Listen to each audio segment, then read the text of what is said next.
Good morning student. हम कर रहे थे सेटलमेंट्स, बस्तियाँ, और हमने किया था बस्तियों की टाइप्स। आज हमारा जो मेन टॉपिक है ग्रामीण अधिवास, रूरल सेटलमेंट। ग्रामीण अधिवास मतलब रूरल सेटलमेंट। ठीक है, तो देखिए, ग्रामीण अधिवास मतलब गांव में रहने वाले लोग क्या करते हैं, सामान्यतः क्या करते हैं भाई, फसल उपजाना, पशुपालन का काम करना, ये सब करते हैं। कृषि और डेयरी उद्योग के अलावा ग्रामीण बस्तियों में रहने वाले लोग और भी बहुत सारे काम हैं जो करते हैं। यहाँ के जैसे धार्मिक स्थल होते हैं, मंदिर, मस्जिद, गुरुद्वारा, गिरजाघर तथा एक या दो दुकानों के अलावा लोगों के मिलने के लिए जैसे चौपाल वगैरह वो भी होते हैं, जहाँ वो क्या करते हैं, जब उनको टाइम मिलता है, मतलब फुर्सत में वो क्या करते हैं, अपना जो टाइम होता है उसको वहाँ पे स्पेंड करते हैं। ठीक है, और आपस में विचार विमर्श करते हैं। ठीक है, ऐसे गांव नदी, झील और समुद्र के जो तटीय क्षेत्र होते हैं वहाँ पर, और गांव के मत्स्य पालन वहाँ की क्या होती है, प्रमुख आर्थिक क्रिया होती है। जीविका के लिए जो मछुआरे होते हैं वो भूमि के बजाय किस पर डिपेंड करते हैं, पानी पर डिपेंड करते हैं। ठीक है, वन क्षेत्रों में अनेक जो ग्रामीण बस्तियां होती हैं। ठीक है, क्योंकि छोटे छोटे जगह पर, वो थोड़ी थोड़ी जगह पर छोटे छोटे मतलब 10-15 घर के करीब वहां पर बसे हुए होते हैं। और जहाँ वहाँ की मुख्य क्रियाएं क्या होती है, वो वन उत्पादों को इकट्ठा करते हैं और लकड़ियों को एक से दूसरी जगह पर ले जाना। ठीक है, ऐसे जो गांव होते हैं वो सामान्यतः क्या होते हैं, छोटे आकार के होते हैं जो वनों में बसे हुए होते हैं। हिमाचल और देश के अन्य जो पर्वतीय क्षेत्र है उनमें ये आपको मिल जाएंगे देखने के लिए। ठीक है, मछुआई, खनन, काष्ठ व्यापार, काष्ठ मतलब लकड़ी व्यापार पर जो आधारित ग्रामीण अधिवास और कृषि बस्तियां की तरह होते हैं, जहाँ कुछ दुकानें और लघु उद्योग जो होते हैं उनकी यूनिट होते हैं। सभी जो ग्रामीण अधिवासों में द्वितीय और तृतीय गतिविधियां मोस्टली मतलब अपसेंट रहती है, वो वहां पर मौजूद नहीं रहती। ठीक है, समझ में आया। ग्रामीण अधिवास क्या होते हैं भाई, जहाँ पर कृषि और कृषि से संबंधित जो क्रियाएं होती है या प्राथमिक क्रियाएं जहाँ पर होती है, जैसे पशुपालन वगैरह है, आखेट वगैरह है, या वनों से लकड़ी इकट्ठा करना, मछली पकड़ना, ये सब जहाँ पर होता है वो क्या कहलाते हैं, ग्रामीण अधिवास। और ये सब कहाँ होते हैं, या तो किसी नदी किनारे या झील किनारे या तालाब के किनारे बसे हुए मिलेंगे, या फिर कहाँ मिलेंगे, वनों में मिलेंगे छोटे छोटे, या पर्वतीय क्षेत्रों में मिलेंगे। ठीक है, तो अब ये जो ग्रामीण अधिवास होता है इसका वर्गीकरण। ठीक है, ग्रामीण अधिवास को उनके आकार, विस्तार, ढांचा, कार्य प्रकार, प्रतिरूप और रूपरेखा के आधार पर वर्गीकृत किया जा सकता है। सामान्यतः जो ग्रामीण अधिवास होते हैं उसकी दो श्रेणियां होती है। एक होती है संग्रहित,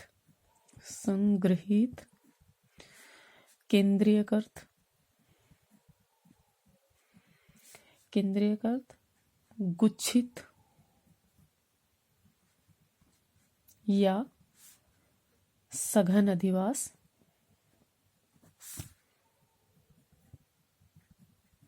ठीक है, दूसरा होता है क्या, परिक्षिप्त, जिनको एकाकी भी बोलते हैं। ठीक है, या एकांकी। ठीक है, जहाँ घर जो होते हैं वो एक दूसरे से अलग स्थित होते हैं। इन दो श्रेणियों के अलावा कुछ अंतर्वर्ती प्रकार के अधिवास भी होते हैं। ग्रामीण अधिवासों के मुख्य अगर प्रकारों की बात करें तो देखिए, सबसे पहले आता है, प्रकार में हम पढ़ेंगे ग्रामीण अधिवास के, तो सबसे पहला प्रकार है सघन या केंद्रीयकृत अधिवास। सघन या केंद्रीयकृत अधिवास। ठीक है, क्या होता है ये सघन या केंद्रीयकृत? सघन और केंद्रीयकृत अधिवास में जो घर होते हैं, ठीक है, जो घर होते हैं, पशु के लिए जो घर होते हैं, कृषि से संबंधित जो संरचनाएं होती है, धार्मिक स्थान जैसे मंदिर, मस्जिद, गुरुद्वारा, गिरजाघर, ये सब, तालाब, कब्रिस्तान और शमशान होते हैं। ठीक है, इस वाले में।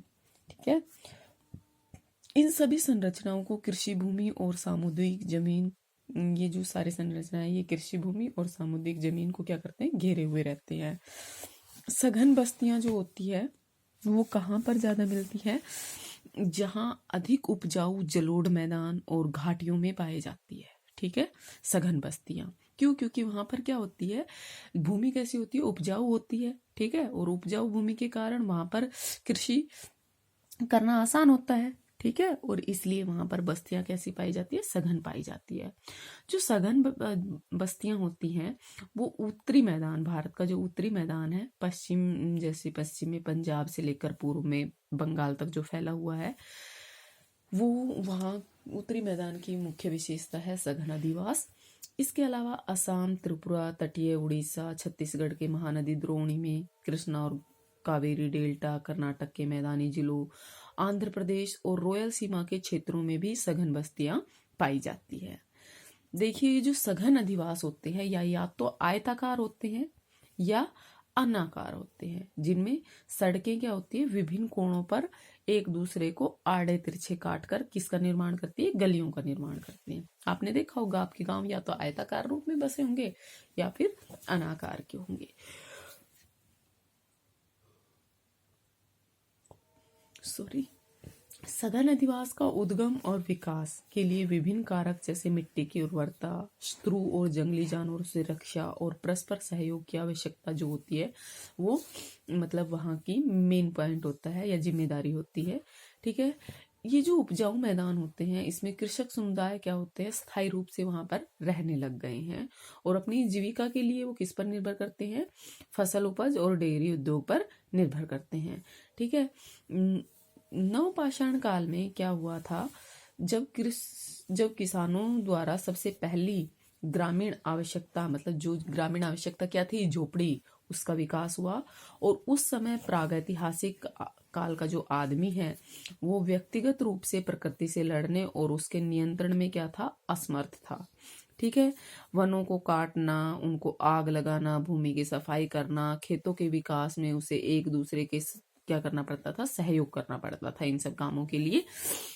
समय के साथ साथ ये जो सहयोग है ये अधिवास के विकास में क्या हुआ, कारगर साबित हुआ। ठीक है, अब उसे क्या हुआ, समय के साथ साथ उसे पता चल गया कि अकेला काम नहीं कर सकता और उसे किसकी जरूरत पड़ने लगी, समुदाय की जरूरत पड़ने लगी। और धीरे धीरे क्या हो गया, जब 1 से 2 घर, 2 से 3 घर बने तो ऐसे उन घरों ने किसका रूप ले लिया, बस्तियों का रूप ले लिया। ठीक है, शिवालिक के वन और घाटियों में और अन्य पर्वतीय श्रेणियों में, कटकों में अनेक सघन अधिवासों का विकास हुआ। जंगली जानवरों और स्त्रों की सुरक्षा के लिए ये कह सकते हैं कि इन अधिवासों का विकास हुआ। ठीक है, सतलुज गंगा का जो मैदान है उसमें सघन अधिवास की एक और विशेषता क्या है कि वहां पर उच्च जाति जो स्वर्ण है और निम्न जाति जो क्षुद्र है, ठीक है, शूद्र और उच्च जाति कौन सी है, सुवर्ण, और निम्न जाति कौन सी है, क्षुद्र। इनके जो पृथक्करण है, इनका जो अलगाव है, उनकी दरार क्या है, गहरी है। ठीक है, प्रत्येक जाति ग्रामीण जो अधिवास होता है उसमें एक निश्चित इलाके में रहती है।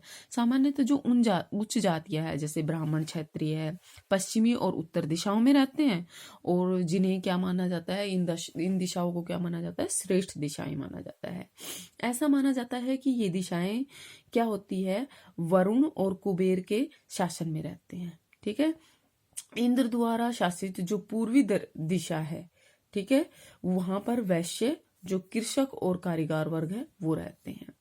और वहीं जो जहां यम देवता द्वारा जो शासित दिशा है, दक्षिणी दिशा, उसमें निम्न वर्ग जो क्षुद्र होता है, शूद्र जो होता है, वैसे तो शूद्र नहीं होता, ये क्षुद्र होता है शायद, ब्राह्मण, क्षत्रिय, वैश्य और शूद्र, इसमें थोड़ा सा कंफ्यूज है भाई, ये शूद्र है या क्षुद्र है। ठीक है, देख लेना एक बार, का निवास होता है।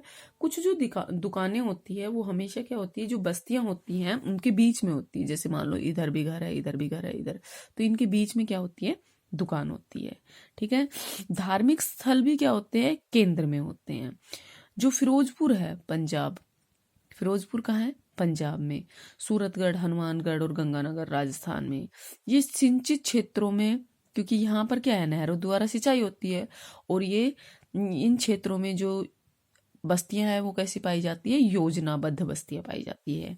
ये नई सघन बस्तियां किस आकार की होती है, आयताकार आकार की होती है, जिनमें मंदिर, मस्जिद, गुरुद्वारा, ये सब दुकान होते हैं, लेकिन कहाँ होते हैं? ये खुले स्थान पर, इनमें बीच में नहीं होते, खुले स्थान पर होते हैं, गांव के बाहर जाकर। ठीक है, नेक्स्ट हम करेंगे नेक्स्ट क्लास में, इसका ही कुछ बचा हुआ है कुछ, तो वो हम करेंगे नेक्स्ट क्लास में। इसके अलावा और पॉइंट हम करेंगे नेक्स्ट क्लास में। ठीक है, थैंक यू।